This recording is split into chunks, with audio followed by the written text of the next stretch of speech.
इसके अंदर जो नेक्स्ट टॉपिक आपका है वेक्टर ट्रिपल प्रोडक्ट में आपको साइन चेंज का बताया था, वो क्लियर हो गया होगा।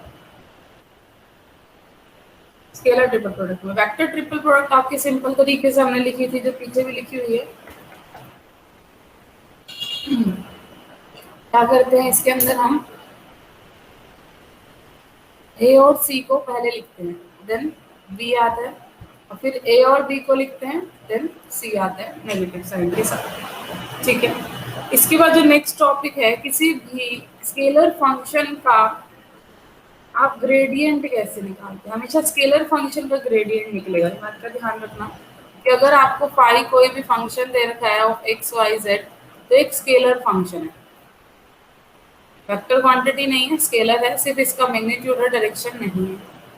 तो इस फंक्शन का ग्रेडियंट निकालना आपको, ग्रेडियंट ऑफ फाई। तो ग्रेडियंट कैसे निकलता है, ग्रेडियंट का मीनिंग क्या होता है, डेल। डुअल ऑपरेटर आपने पढ़ा होगा, curl by curl X I cap, curl by curl Y J cap, और curl by curl Z K cap, यही बनता है।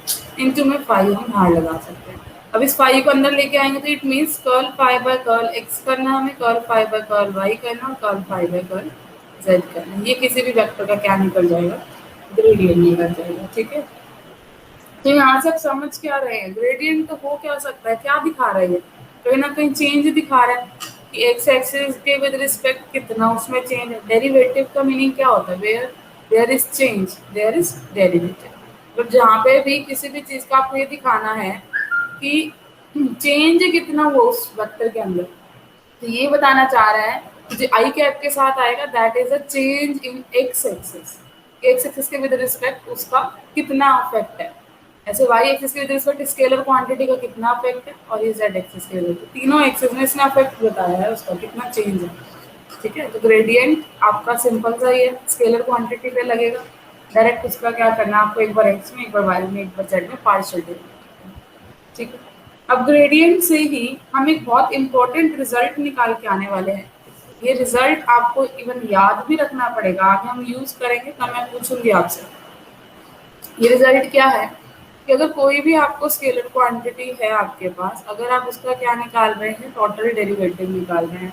टोटल डेरिवेटिव कैसे निकाला जाता है, अगर डी फाई की बात करूं, पढ़ा हुआ ना पहले, कैसे होता है, curl by curl X D X, curl phi by curl Y D Y, और curl phi by curl Z D Z. ऐसे ही निकलता है, मतलब एक्स एक्सिस विद रिस्पेक्ट किया इनटू डी एक्स, फिर वाई इनटू डी वाई, फिर D Z, all over मिला के क्या बन जाता है, डी फाई। क्योंकि फाई क्या था, तीन ही का फंक्शन, तो तीनों के विद रिस्पेक्ट हमने डेरिवेटिव करके इनटू में उनके पार्शियल्स करके मल्टीप्लाई। ठीक है, तो ये तो होता है डी फाई। तो मैंने क्या कहा है यहाँ पे राइट हैंड साइड में, del phi into d are, तो डेल से इसको कनेक्ट किया ग्रेडियंट से। टोटल डिफरेंशियल और ग्रेडियंट में क्या रिलेशन है, इनटू में हम डॉट कर रहे हैं, इनटू नहीं डॉट ही है, डॉट प्रोडक्ट। तो डेल फाई की डॉट प्रोडक्ट डी आर के साथ करनी है। डेल फाई अभी आपने पीछे निकाला क्या था, curl phi by curl X I cap, curl phi by curl Y J cap, curl phi by curl Z K cap, यही था। इनटू में हमें क्या करना है, डी आर। तो डी आर कितना होता है, डी लग जाएगा बस आगे, यहाँ पे भी डी, यहाँ पे भी डी। हमें सिंपल डेरिवेटिव ही तो करना है, तो मैंने तीनों का डेरिवेटिव कर दिया कंपोनेंट वाइज। तो यहाँ पे आप क्या लिख देंगे, D x I cap, D Y J cap, D Z K cap. अब आई की आई वाले के साथ हो जाएगी, डॉट प्रोडक्ट है क्योंकि डॉट प्रोडक्ट में आई आएगी। तो देखो अगर आप करोगे तो curl phi by curl x कौन आ रहा है, डी एक्स आ रहा है, which is the first term. Curl phi by curl y के साथ डी वाई आ रहा है, and curl phi by curl Z के साथ डी जेड आ रहा है। तो टोटल डिफरेंशियल निकल चुका है आपका, इसके इक्वल आएंगे। हमेशा इस रिजल्ट को याद रखना है, अगर टोटल को आपको ग्रेडियंट वाले में चेंज करना है, इनटू में डॉट प्रोडक्ट किसके साथ करनी पड़ेगी, डी आर, पोजीशन वेक्टर के डेरिवेटिव के साथ। ठीक है, और वैसे भी अगर आप फिजिकली देखो, टोटल डिफरेंशियल का मतलब क्या होता है, ऑल ओवर कितना चेंज हुआ है। ये तो पार्शियली कर दो तीनों एक्सिस में, अगर उन्हें तीनों एक्सिस के डेरिवेटिव से इसको मल्टीप्लाई कर दो तो ऑल ओवर चेंज ही तो बताया इसने। यही इसका मीनिंग निकला कि टोटल चेंज इन फाई, यहाँ partial change in x into D x की डायरेक्शन हो, एक्स की डायरेक्शन। कि y में कितना चेंज है, y की डायरेक्शन में, और z में z की डायरेक्शन। ऑल ओवर ऐड करो तीनों डायरेक्शन का इकट्ठा हो गया, टोटल डिफरेंशियल ही बन जाएगा। तो वही यहाँ पे हमने लिखा, ठीक है। अब यहाँ से जो आपका नेक्स्ट आता है वो है डाइवर्जेंस कैसे निकालते हैं किसी भी वेक्टर क्वांटिटी। डाइवर्जेंस हमेशा किस पे लगता है, कोई भी आपको एक वेक्टर क्वांटिटी दे रखी होगी उस पे, ठीक है। ग्रेडियंट तो किस पे था आपका, स्केलर पे। डाइवर्जेंस किस पे होता है, वेक्टर क्वांटिटी पे। मान लीजिए कोई भी आपको एक वेक्टर क्वांटिटी दी गई है, से आपने क्यू ही ले ली, U I plus V J plus W K, ठीक है। मतलब क्यू वेक्टर ऐसा लिया जिसका एक्स में कंपोनेंट यू है, वाई में वी है और जेड में डब्ल्यू। तो डाइवर्जेंस इसका यहाँ पे हमें निकालना है। डाइवर्जेंस कैसे निकालेंगे हम इसका, देखो डाइवर्जेंस का फॉर्मूला होता है डेल की डॉट प्रोडक्ट क्यू के साथ। जो पीछे डेल ऑपरेटर पढ़ा है हमने ग्रेडियंट में, उसी डेल ऑपरेटर की अब की बार डॉट प्रोडक्ट करनी है क्यू के साथ। वहां आपने डेल ऑपरेटर स्केलर क्वांटिटी में अप्लाई किया था, वहां कोई डॉट प्रोडक्ट नहीं थी, वहां सिंपल आपने डेल क्यू किया था। यहाँ क्या करना है, डॉट प्रोडक्ट करनी है, क्योंकि डेल भी आपका एक वेक्टर है, क्यू भी आपका एक वेक्टर है। तो दो वेक्टर के आप क्या कर सकते हैं, डॉट प्रोडक्ट। आंसर क्या आ जाएगा, स्केलर। ग्रेडियंट का आंसर क्या आएगा, स्केलर आया था वेक्टर, स्केलर होगा मैम। ग्रेडियंट का आंसर पूछ रहे हैं, देखो पीछे चलते हैं। ये ग्रेडियंट था आपका, इस ग्रेडियंट में अगर आप ध्यान से देखो तो ये आंसर आएगा। तो क्या है, एक वेक्टर क्वांटिटी है आई जे और के, तो इसके साथ आ रहा है ना, आपने सिंपल फाई का एक्स के रिस्पेक्ट के उसके साथ आई कैप लगाया जे। तो हमेशा ग्रेडियंट निकलता स्केलर का, लेकिन आंसर क्या देता है, वेक्टर देता है, ठीक है। क्लियर है ना सबको।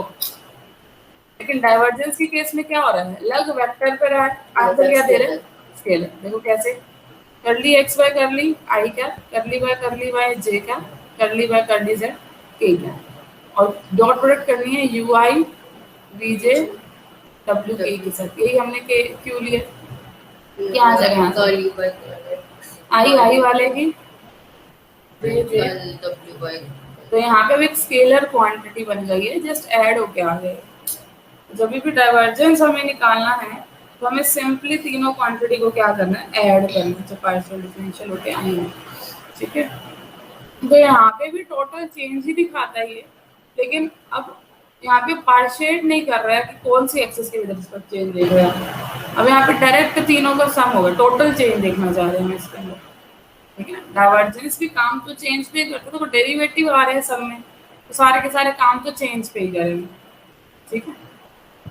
तो थोड़ा सा ध्यान रखना कि डाइवर्जेंस को अगर हम जीरो कहें तो जीरो कब होता है, अगर डाइवर्जेंस क्यू जीरो बन जाए, मान लो जीरो बन भी सकता है, कोई दिक्कत नहीं है ना। क्या पता है इसमें से कोई भी एक क्वांटिटी, एक तो नहीं सारी ही जीरो होंगी तब बात बनेगी, या कोई एक दूसरे के नेगेटिव आ जाए, ऐसा कुछ हो तब जीरो बन सकता है। बहुत सारे एग्जाम्पल ऐसे जिसमें डाइवर्जेंस जीरो बन सकता है। अगर डाइवर्जेंस जीरो बन गया इट मीन्स उसमें कोई भी चेंज नहीं, ऑल ओवर चेंज आपका जीरो हो गया। तो यहाँ से क्या आ जाएगा, आपका डाइवर्जेंस जीरो होते हैं, हम उस वेक्टर को क्या कहेंगे, सोलेनॉइडल। इतना इंपॉर्टेंट तो नहीं है याद रखना, क्योंकि आपकी पूरे सेक्शन में यूज नहीं होगा, चारों सेक्शन में डाइवर्जेंस क्यू का रोल नहीं आएगा आपके किसी भी सेक्शन में। आएगा तो कर्ल का आएगा, तो कर्ल वाला भी हम पढ़ेंगे, कर्ल वाला ज्यादा इंपॉर्टेंस रखता है, ठीक है, हमारे सिलेबस में। तो यहाँ से आप एक और ऑपरेटर बना सकते हैं। डेल स्क्वायर के बारे में आपने पहले भी पढ़ा होगा, लैप्लाशियन ऑपरेटर जिसको आप बोलते थे, ओडी पीडी में सब पढ़ा हुआ हमने ना। तो डेल स्क्वायर बनता कैसे है, किसी भी किस क्वांटिटी पे लगेगा सबसे पहले तो, डेल स्क्वायर अगर याद हो ऐसे पढ़ता, curl square by curl x square, curl square by curl Y square और curl square by curl Z square, ठीक है। मतलब था तो वेक्टर क्वांटिटी ही। अब इसके बाद अगेन डॉट प्रोडक्ट करूं अगर मैं फाई की, या जो भी फाई तो नहीं, हमने क्या लेता वेक्टर क्वांटिटी की, क्यों ली थी हमने वेक्टर क्वांटिटी, तो इसी की डॉट प्रोडक्ट करनी है आपको, U I we J W K साथ डॉट प्रोडक्ट करोगे, double derivative with respect to U होगा, double derivative with respect to Y हो जाएगा वी का, और विद रिस्पेक्ट टू जेड हो जाएगा डब्ल्यू। ये आ जाएगा आपके पास del square Q. Del square Q को हम इस तरीके से भी लिख सकते हैं, डेल डॉट डेल क्यू, निकाल के देखना, सेम ही आंसर आएगा। ठीक है, आपने जो डेल क्यू निकालोगे, अब आप अभी बस थोड़ा सा यहाँ पे ध्यान देना, इसमें डेल डॉट डेल फाई लिखना पड़ेगा। क्यों? अब आप ग्रेडियंट ले रहे हो। अब आप क्या ले रहे हो? ग्रेडियंट ले रहे हो। ग्रेडियंट हमेशा स्केलर क्वांटिटी पे अप्लाई होता है। ठीक है, तो यहाँ पे डेल डॉट डेल फाई लिखना पड़ेगा अब हमें। ठीक है, डेल फाई मतलब ग्रेडियंट का रोल आ रहा है, और ग्रेडियंट हमेशा किस पे लगता है? स्केलर पे लगता है। तो ये थोड़ा सा, जब स्केलर आए तो भी आप डेल स्केयर क्यों निकाल सकते हैं, वेक्टर आए तो भी आप डेल स्केयर क्यों निकाल सकते हो। फॉर्मूले दोनों में डिफरेंट वे से अप्लाई हो रहे हैं, आंसर तो सेम ही आ रहा है। अगर आप देखोगे ऊपर answer curl square by curl x square into u plus curl square v by curl y square plus curl square w by curl z square है। नीचे से निकालोगे तब भी आंसर इसी तरीके का आएगा, बस वो 5 पे अप्लाई हो जाएगा। वहाँ पे कंपोनेंट वाइज अप्लाई हो, नीचे ऑल ओवर 5 पे अप्लाई हो जाएगा। 5 पे देखो कैसे होगा apply, curl by curl x, curl by curl y और कर्ल बाय कर्ल जेड, ठीक है यही है। इसकी डॉट प्रोडक्ट करनी है डेल फाई। डेल फाई क्या निकलता है? Curl phi by curl X I क्या, curl phi by curl Y J क्या, curl phi by curl Z K क्या। पूरे 5 पे अप्लाई हो जाएगा, तो यहाँ पे पूरे में क्या आ जाएगा? फाई आ जाएगा।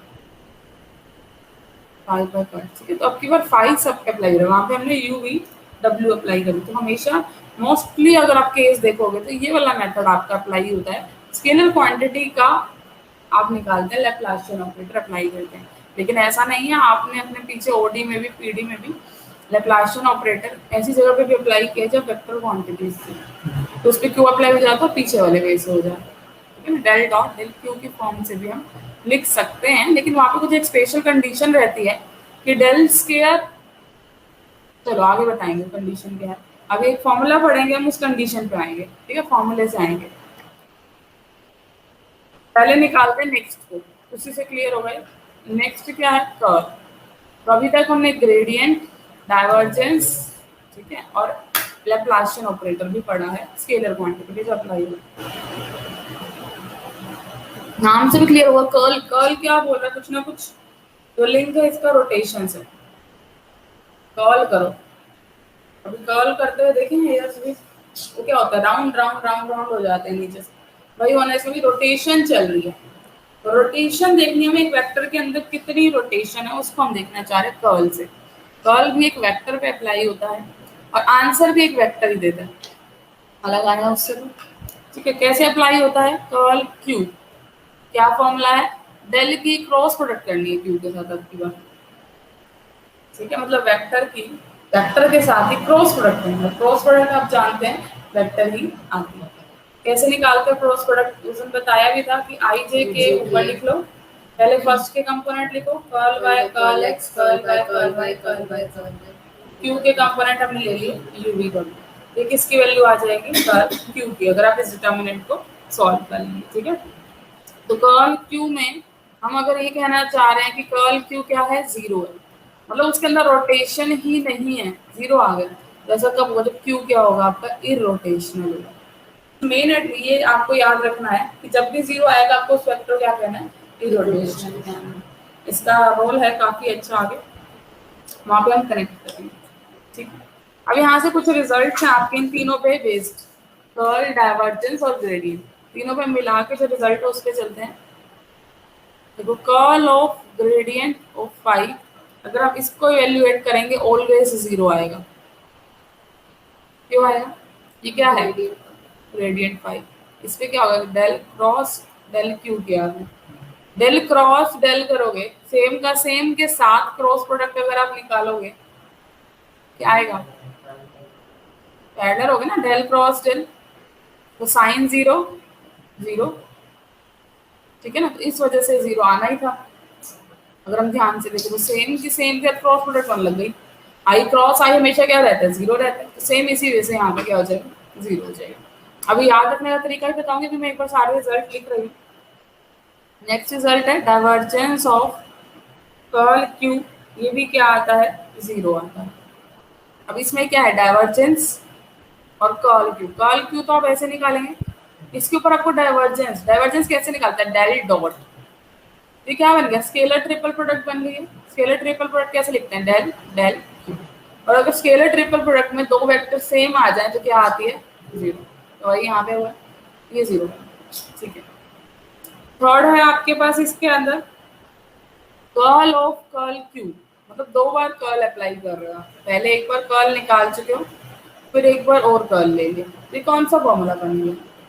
Vector triple product. Vector triple product कैसे निकालते हो? पहले इस पे अप्लाई करते हो, डॉट होती है वहां पे, बाहर डेल हो गया, फिर माइनस इसी पे अप्लाई होगा, del dot del into q बाहर हो जाएगा। तो क्या बन गया? ये क्या है आपका? डाइवर्जेंस क्यू हो गया ना। और ये बाहर बैठा तो इसको ग्रेडियंट की फॉर्म में ले सकते हैं, डाइवर्जेंस क्यू। ठीक है ना, डाइवर्जेंस क्यू जो भी आएगा वो एक स्केलर आएगा, और स्केलर पे हमेशा क्या अप्लाई हो सकता है? ग्रेडियंट। तो ये बन गया ग्रेडियंट ऑफ डाइवर्जेंस क्यू। ठीक है। तो पहला कर्ल कर्ल क्यू को जब आप ओपन करते हो तो फर्स्ट टर्म क्या आती है? Gradient of divergence q. और ये क्या बन गया? Del square q minus Laplacian operator apply करके क्यू क्यू पर। तो ये फॉर्मूला है वैसे तो, लेकिन अगर आपको फॉर्मूला डायरेक्ट याद नहीं रहता है तो आप ये दो स्टेप एक्स्ट्रा कर सकते हैं इसके अंदर, कोई बड़ी बात नहीं। ठीक है, स्टेप वाइज चलोगे तो फॉर्मूले हमेशा याद रहेंगे, कभी भूलोगे नहीं। तो ये थर्ड था आपका।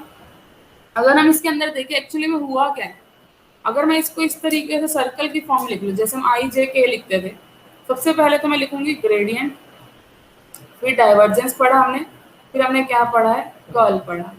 तो कर्ल ऑफ ग्रेडियंट जब आप करते हैं, यहाँ से चल रहे हैं, कर्ल ऑफ ग्रेडियंट जब आप करते हैं तो क्या आती है आपकी? जीरो आती है। ठीक है। और डाइवर्जेंस ऑफ कर्ल भी क्या आता है? जीरो। तो चल तो सर्कल में गए। बस अब बात बची ग्रेडियंट ऑफ डाइवर्जेंस क्या आएगा, वो तो हमने कहीं पे निकाला ही नहीं। तो उसके बारे में बता सकते हो ग्रेडियंट ऑफ डाइवर्जेंस क्या बनता है? ये मैं एक एक्स्ट्रा देख रही हूँ कि क्या तुम निकाल पाओगे या नहीं, सिलेबस में नहीं है आपके। ग्रेडियंट होता क्या है? डेल, सिंपल डेल, किसी भी स्केलर पे लगता है। डाइवर्जेंस ऑफ क्यू क्या आएगा? स्केलर आएगा। तो स्केलर आएगा तो इट मीन्स ये स्केलर पे ही लग रहा है, इट मीन्स कोई ना कोई आंसर तो निकल के जरूर आएगा, ये तो कंफर्म है, जीरो तो नहीं आएगा। इसलिए हमने अलग से लिखा नहीं जीरो वाले केस में उसको। तो जो ये सर्कल है ये सिर्फ दो ही रोटेशन पे चल रहा है, पूरा नहीं है। कर्ल ऑफ ग्रेडियंट और डाइवर्जेंस ऑफ कर्ल, ये जीरो। ग्रेडियंट ऑफ डाइवर्जेंस को आप जीरो नहीं कह सकते हैं, कुछ ना कुछ आंसर जरूर देगा, क्योंकि डाइवर्जेंस आप निकाल पा रहे हैं, फिर उस पर आप क्या लगा रहे हैं? ग्रेडियंट। अगर मैं इन शॉर्ट देखूँ तो डेल डेल डॉट क्यू पे लग रहा है, del of del dot q, कुछ ना कुछ आंसर निकलेगा। बस इतना ही फॉर्मूला है। इसको और सिंप्लीफाई तो क्या करोगे कि इसको हम ब्रेक करके लिखें, ब्रेक करने का ही फायदा नहीं है। जैसे मान लीजिए क्यू मैंने आपको दे दिया, वेक्टर क्वांटिटी ले रहे हैं एक्स आई प्लस 2yj प्लस 3z के, मान लो ये ले लिया हमने, डायरेक्शन ही तो लेनी है, x में 2y और 3z ये कंपोनेंट ले लिया हमने जहाँ पे भी रखा हुआ। तो इस पे जब आप डेल डॉट क्यू निकालेंगे कितना आएगा? डेल डॉट क्यू कैसे निकालते हैं? सिंपल था, कर्ल बाय कर्ल एक्स का, एक्स वाले इस वाले कंपोनेंट के साथ यू के साथ तो आना आ गया, प्लस इस वाले का वाई के साथ 2 3, तो यहाँ पे कितना आ गए? 6। तो इसका आंसर यहाँ पे तो क्या निकल आया आपका? अब आप ग्रेडियंट लोगे तो पक्का क्या आएगा? जीरो। तो किसी केस में जीरो निकल भी सकता है, ऐसा कुछ नहीं। लेकिन अगर मैं यहाँ पे एक्स स्क्वायर कर देती, एक्स स्क्वायर करते यहाँ क्या आएगा? 2x। अब ग्रेडियंट निकालो, आंसर क्या आएगा? 2 नॉन जीरो। तो जीरो भी आ सकता है, नॉन जीरो भी आ सकता है, डिपेंड ऑन द क्वेश्चन। ठीक है, तो ये वाली चीज जीरो होनी कोई जरूरी नहीं है, इसको माइंड में रखना। सिर्फ ये दो ही आपकी जीरो होंगी जो हमने लिखी है। और जो third curl of curl q है ये इस तरीके से ओपन होगा, gradient of divergence q minus del square q. ये हम एक बार बीच में यूज करेंगे आगे आने वाले चैप्टर्स में, ठीक है, एक बार यूज करेंगे बस, ज्यादा नहीं, इसको याद रखना फॉर्मूले। इसके बाद आपके पास यहाँ पे नेक्स्ट जो थ्योरम आती है that is a Gauss divergence theorem, बहुत बार यूज करने वाले हैं। तो अब आपको टेक्निक याद रखनी है कि किस तरीके से अप्लाई होती है ये, बस ज्यादा कुछ याद नहीं रखना है। गॉस डाइवर्जेंस थ्योरम में सबसे पहले तो गॉस डाइवर्जेंस थ्योरम अप्लाई कहाँ होती है? जब भी आपको सरफेस इंटेग्रल को वॉल्यूम इंटेग्रल में कन्वर्ट करना है तभी ये अप्लाई होगा, मतलब 2D वाले को 3 डायमेंशनल वाले इंटेग्रल में लेके जाना है। ठीक है, तो इस केस में अप्लाई करिए 3 को 2 में लाना, इररिस्पेक्टिव अगर हम इसका देख ले ऑल्टरनेट भी, तो वो भी ट्रू है, क्योंकि कन्वर्स भी ट्रू है। दोनों तरीके से आप लेके जा सकते हैं, जिस तरीके से इधर लेके जाओगे उस तरीके से वापस आना है। तो सरफेस इंटीग्रल में ये ध्यान रखना, आपको कुछ इस तरीके का देखा होगा, ये नीचे एस लिखने का मतलब है कि डबल इंटीग्रेशन ही है। अगर मैं इधर वी लिख रही हूँ तो ट्रिपल इंटीग्रेशन ही है वॉल्यूम और ये सरफेस।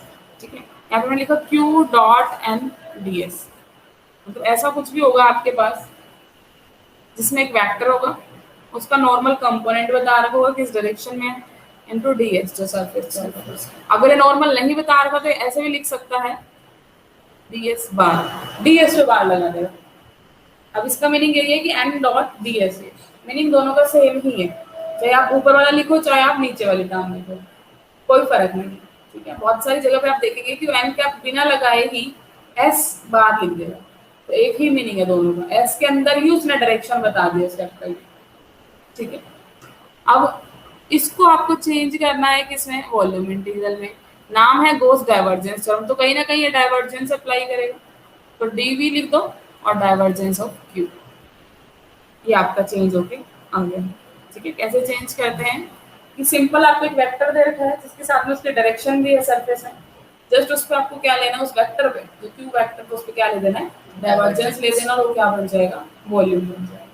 ठीक है, उल्टा आना है तो इस साइड आपका डाइवर्जेंस होना चाहिए वॉल्यूम, जिस पे डाइवर्जेंस है वो यहाँ पे सिंपल आ जाएगा इनटू एन डी। ठीक है, डायरेक्ट रिजल्ट है, ये याद होने चाहिए आपको, इसको हम ये लिख सकते हैं, इसको हम ये लिख सकते हैं। ये इसलिए लेते हैं, बहुत टाइम क्या होता है कि जो सरफेस वाला होता है आपका, मान लीजिए क्यूब वाला केस है, मान लो क्यूब वाले का आप क्या कर रहे हो, एक एक सरफेस पे निकाल दो काम, 6 सरफेस है, पहले भी निकाला इस साइड डायरेक्शन ले ली, इधर वाले पे निकाला तो दूसरी साइड डायरेक्शन, तीसरे वाले आउटवर्ड डायरेक्शन, जो भी बनेगी, तो एक एक निकाल के आप उनको क्या कर रहे हो, ऐड कर रहे हो, ऐड कर रहे हो टोटल निकालने के लिए। इससे ज्यादा अगर हमें टोटल ही देखना है तो क्यों ना हम डाइवर्जेंस थ्योरम की तरफ मूव करें। डाइवर्जेंस क्या करता है, ऑल ओवर पूरा वॉल्यूम सभी की बात कर देता है, सरफेस वाइज बात नहीं करता हूँ, कंप्लीट जितना भी वॉल्यूम होगा उस 3D फिगर का उस पर बात कर देगा। हम क्यूब का क्या करेंगे, कंप्लीट वॉल्यूम पे काम कर लेंगे, डाइवर्जेंस ऑफ क्यू लगा। प्रैक्टिकली ये इंपॉर्टेंस है इसकी कि वो वहाँ जो सरफेस है अलग अलग सरफेस पे काम कर रहे हैं 3D फिगर में। 3D फिगर में काम जो आसानी से हम निकाल सकते हैं, अगर कंप्लीट फिगर का अगर पूछा है तो बाय वॉल्यूम, तो वहां पे हम इनका यूज करते हैं उसमें कि जब हमें अपना काम सरफेस से वॉल्यूम पे लेके जाना हो, सरफेस बहुत सारे हो, तो हम उस केस में वॉल्यूम पे लेके जाते हैं। ठीक है, चलिए, तो इसको याद रखना है, जस्ट बहुत ही नाम से क्लियर है, गॉस डाइवर्जेंस थ्योरम, डाइवर्जेंस लेना है बस उस वेक्टर पे जब वॉल्यूम में लेके जाओगे, बहुत बार यूज होगी इसलिए मैं बार बार बोल रही हूँ गॉस डाइवर्जेंस थ्योरम। लेकिन एक जो कम यूज होगी लेकिन होगी यूज बीच बीच में, स्टोक्स थ्योरम। स्टोक्स थ्योरम थोड़ा सा इससे अलग है, यहाँ सरफेस से वॉल्यूम था, वहां क्या होगा आपका ना, वॉल्यूम से सरफेस तो इधर भी आ गया। अब 1 से 2 में जाओ, लाइन इंटीग्रल से सरफेस इंटीग्रल में जाओ, वो कौन काम करेगा, आपका स्टोक्स थ्योरम काम करेगा। तो जब भी लाइन इंटीग्रल को आपको सरफेस इंटीग्रल में लेके जाना है, मतलब यहाँ पे 1 डायमेंशनल है आपका, 1 डायमेंशनल से मैंने वन कर्व ले ली सी, मैं ये क्लोज्ड लूप लगाया, जो क्लोज्ड कर्व है, कर्व तो आपकी कैसी हो सकती है, ए से बी लिमिट भी चल रही होती है, लेकिन यहाँ पे हम क्योंकि सिस्टम्स ऐसे ले रहे हैं जो क्लोज्ड ही चल रहे हैं, तो इसीलिए मैंने क्लोज लगा दिया, जिससे डरना मत। इसका मीनिंग सिर्फ ये है कि क्लोज जो कर्व है, जो भी कर्व है वो जहां से स्टार्ट हो रही है वहीं पे घूम फिर के वापस आ रही है, सिर्फ इतना सा मतलब है इसका। ठीक है, तो इसके अंदर आपको मान लीजिए कोई भी दे दिया कर्व के लिए Q any vector into D R, क्योंकि अब सी पे बात कर रहे हैं तो सी में कौन आएगा, डी आर आएगा, और इसके साथ मैंने इस पे बार भी लगा दिया, और इसका मैंने वो वेक्टर नहीं लिखा ना नॉर्मल वाला, किस तरफ ये जा रहा है, डायरेक्शन क्या, तो उसको छोड़ने के लिए हमने क्या किया है, जस्ट डी आर। वैसे भी आर जो है वो एक वेक्टर क्वांटिटी ही होता है, पोजीशन वेक्टर की अगर हम बात करें। ठीक है, यहाँ पे वेक्टर लगाना है था कि आर की डायरेक्शन क्या है, वो भी हम देख सकते हैं। अब हमें कर्व को चेंज किस में करना है, सरफेस में चेंज करना है बाय स्टोक्स थ्योरम। तो सरफेस में चेंज करते हुए क्या आएगा आपके पास, क्या रह गया, आपने क्या यूज नहीं किया, डाइवर्जेंस का यूज आ गया, ग्रेडियंट का भी इवन पहले ही आ गया था, अब बात बची है कर्ल की। तो 2D में जब हम लेके जाते हैं सरफेस में तो कौन आता है, कर्ल आता है, सरफेस एस के साथ क्या आ जाएगा, कर्ल क्यू, कर्ल बन जाएगा। क्योंकि सरफेस के अलॉन्ग जा रहे हो तो फिर डायरेक्शन भी चाहिए हर एक सरफेस में, तो n cap into d s, तो ये ऐसे बनता है। क्यू में क्या आता है, कर्ल क्यू बन जाएगा बस, सरफेस में लेके जाओगे नॉर्मल, हाँ नॉर्मल वेक्टर आएगा साथ में। नॉर्मल को अगर हटाना है तो यहाँ पे डी एस बार लगा दो, आपकी मर्जी है जिस वे से आप लिखना चाहते हैं। दोनों एक ही मीनिंग, अगर आपने नॉर्मल लिखा है तो फिर डी एस पे बार कभी मत लगा देना भूल के, क्योंकि दोनों का मीनिंग एक ही है, एक लगाना है आपको, दोनों लगा दिए फिर वो इलॉजिकल सा लगेगा। ठीक है, तो ये आपके पास स्टॉक थ्योरम रहती है, डायरेक्ट हमें यही बात यूज करनी है मेन। तो यहाँ से हमारे पास ये आ जाएगा। एक बात अगर हम देखें, क्लोज्ड कर्व थी आपकी, अगर इसको आगे कनेक्ट करूं, सरफेस को वॉल्यूम में लेके जा सकते हो, अभी पीछे गॉस डाइवर्जेंस थ्योरम से हमने बोला था, ठीक है ना। तो गॉस डाइवर्जेंस थ्योरम अगर मैं इस पे अप्लाई करूं क्या बन जाएगा, volume divergence of curl cube, यही आएगा इनटू डी। क्या ये क्या होता है, डाइवर्जेंस ऑफ कर्ल क्यूब अभी हमने पढ़ा, ठीक है ना, जीरो हो गया। तो यहाँ से हमें एक चीज पता चली कि जब हमने इसको वॉल्यूम में हम लेके गए तो इसने आंसर क्या दे दिया, जीरो दे दिया। इट मीन जब आपने क्लोज्ड कर्व ली थी क्यू डॉट डी आर, तो उसका आंसर क्या आया आपका, जीरो। तो जब भी क्लोज्ड कर्व होती है कहीं ना कहीं उसमें ऑल ओवर मिला के अगर हम बात कर रहे हैं इस वेक्टर की, इंटीग्रेट कर रहे हैं इस वेक्टर को, ऑल ओवर देख रहे हैं पूरे कर्व के ऊपर, तो इन शॉर्ट उसका आंसर क्या आने वाला है, जीरो आने वाला है। तो ये हम आगे जाके देखेंगे, अभी अभी नहीं देख रहे, वो तो मैंने जस्ट ऐसे प्रैक्टिकली बता दिया आपको। फर्स्ट सेक्शन में आपके लिए पूरा टॉपिक आने वाला है सर्कुलेशन, जिसको हम नाम बोलते हैं, ठीक है। तो वहां पे हम थोड़ा सा डीप में पढ़ेंगे इसके बारे में, सर्कुलेशन जीरो हो गई around the vector, circulation zero मतलब इरोटेशनल से भी हम लिंक कर सकते हैं, वो सब आगे देखेंगे। ठीक है, अभी बस इतना था कि सरफेस से वॉल्यूम पे अगर हम जाएंगे क्लोज कर्व की वजह से यहाँ पे जीरो आ सकता है, जनरली मैं बात नहीं कर रही, ठीक है। तो एक बार थोड़ा सा हम देखेंगे फ्लूइड के अंदर ऐसी चीजें हो सकती हैं।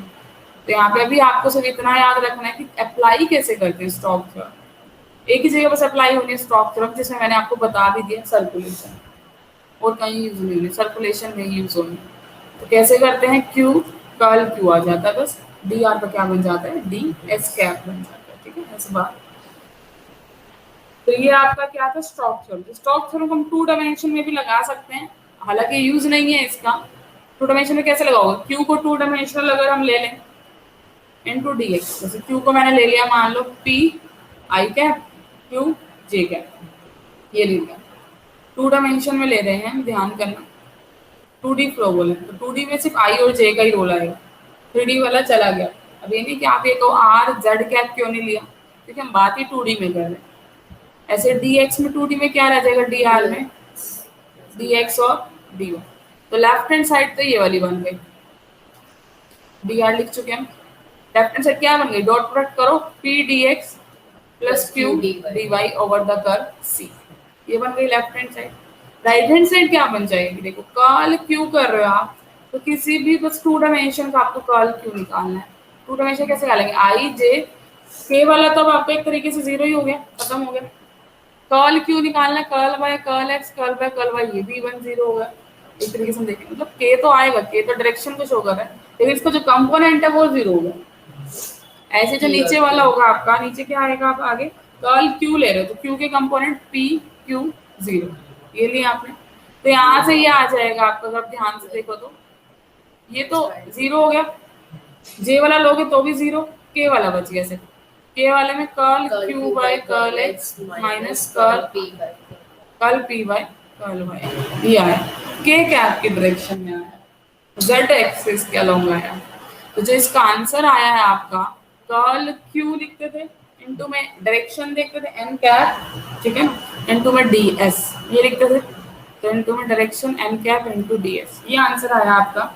इस आंसर को हम कैसे लिख सकते हैं, अगर हम ध्यान से देखें, curl Q by curl x minus curl P by curl Y, d s को मैं लिख सकती हूँ डी एक्स डी वाई, क्योंकि अब टू में ही चल रहा है काम, तो D x D Y.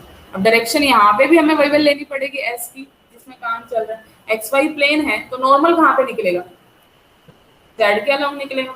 X Y plane का नॉर्मल देखना है, एक्स वाई की नॉर्मल कौन सी होगी, दोनों पे जेड ही होगी। तो एन कैप भी यहाँ पे क्या बन जाएगा, के कैप बन जाएगा, के कैप इंटू के कैप क्या हो जाता है, वन हो जाता है। तो इसीलिए ये वाला तो हो गया वन, डी एस की जगह पे आ गया डी एक्स डी वाई, और ये आगे curl Q by curl x minus curl P by curl y. तो मैं इन शॉर्ट अगर जो मैंने अभी किया है उसको लिख दें हम कंप्लीट, तो क्या बन गया ये टू डायमेंशन में p D x plus Q D y, तो लेफ्ट हैंड साइड पे आया, राइट हैंड साइड में क्या बन गया एस वाला बन गया सरफेस वाला, curl Q by curl X आया minus curl P by curl Y आया डी एक्स, ये टू डायमेंशनल का फॉर्मूला है। ठीक है, ये आपका थोड़ा सा कॉम्पिटिटिव पॉइंट ऑफ व्यू से चीज़ें ज़्यादा रहती हैं कि टू डायमेंशन में अगर मैं फटाफट ये वाला रिजल्ट बताऊँ तो हम बड़ा जल्दी अपना आंसर निकाल लेते हैं। इसके लिए सिर्फ, नहीं तो कर्ल निकालने बैठ जाओगे पहले तो आप, उसमें आपको टाइम लग जाएगा। तो ये शॉर्ट फॉर्मूला हो गया आपका टू डायमेंशन। तो ये कॉम्पिटिटिव पॉइंट ऑफ व्यू से ज़्यादा इंपॉर्टेंस रखता है, नहीं तो 3D से ही तो ये 2D में आया है, कोई फर्क तो है नहीं, निकाल सकते हो अगर थियोरटिकली वर्क है, बल्कि थ्योरी में तो ज़्यादा मांगते हुए लिखा हुआ, तो थ्योरी के लिए तो ठीक है, प्रैक्टिकली के लिए अगर हम कॉम्पिटिटिव टेस्ट में जाते हैं, हालांकि कॉम्पिटिटिव टेस्ट में वाले क्वेश्चंस नहीं आ रहे हैं नेट वगैरह वाले में तो, लेकिन आईआईटी जैम में वाला क्वेश्चन आता था, गेट में वाला क्वेश्चन आता है, गेट का पेपर दोगे तो एक क्वेश्चन इस पर डेफिनेटली मिलता है इसी पॉइंट पे। ठीक है, तो वहां पे ये इंपॉर्टेंस रखता है। अब इसके बाद अगर हम बात करें तो नेक्स्ट आता है ऑर्थोगोनल कर्वीलिनियर कोऑर्डिनेट, उसको हम अभी नहीं करेंगे, जब उसका रोल आएगा फर्स्ट सेक्शन के बाद, बाद अभी भी नहीं आएगा, फर्स्ट सेक्शन में पूरा आपका निकल जाएगा। तो जब आपका ऑर्थोगोनल कर्वीलिनियर कोऑर्डिनेट का रोल आएगा उससे एक दिन पहले हम इस टॉपिक को करेंगे, थोड़ा सा लेंथी टॉपिक है, अलग कोऑर्डिनेट्स बता रहा है। ऑर्थोगोनल कोऑर्डिनेट से ही आपके सिलेंड्रिकल स्फेरिकल ये सारे कोऑर्डिनेट्स बनते हैं, उन्हीं की पर्टिकुलर वैल्यू लेने से। तो हमें सिर्फ एक ही कोऑर्डिनेट सीखना है, ऑर्थोगोनल कर्वीलिनियर कोऑर्डिनेट, उसी से ही हम आगे के सारे कोऑर्डिनेट पढ़ेंगे, चाहे स्फेरिकल है चाहे सिलेंड्रिकल है। तो ये आपका इंट्रोडक्शन पार्ट था जो आज फिनिश हुआ है। कल हम फ्लूइड डायनामिक्स को स्टार्ट करने जा रहे हैं, फर्स्ट सेक्शन को स्टार्ट करने जा रहे हैं। ठीक है।